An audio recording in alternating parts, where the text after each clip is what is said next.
আজি ৰাতি ভাত সাজ আৰু এনেকৈ যোগাৰ কৰিলে মানুহগৰাকীয়ে মাংসৰ লগত আলু দি পেলাই ইয়াত ফ্ৰাই কৰিলে আৰু এয়া শুকান জলকীয়া মেথি গুটিৰ লগত এয়া ফ্ৰাই কৰি দিলে লগত কচু দালি মচুৰ দাইলৰ লগত আৰু গোল নেমু চেপি দিছে বিলাহীও দিছে হ'লেও নেমু ৰসটো বেছি ভাল লাগে গোন্ধটো বাৰী গোল নেমু আৰু এইফালে ভাত লগত সেয়া নেমু দি দিছে পুৰা একদম টপত ভাত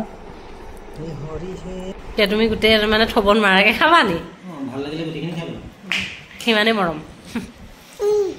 সেই ল'ৰাইও কৈছে মাই ফেভাৰিট শুকান জলকীয়া লগত তেল দি বনোৱা মেথি গুটি খালি ঔটেঙাটো নিদিলে মানে বেয়া লাগিছে মই ল'ৰাটো থৈ লৰালৰিকৈ কাটিছোহি দেই ঔটেঙাকেইটা খাম খাম কওঁতে কওঁতে আৰু ঘৰৰ পৰাও সেইদিনাখন অনাটোও বেয়া হৈ যাব কাইলৈ বনাব লাগিব দোকান মাটি দাইল আছে মাটি দাইল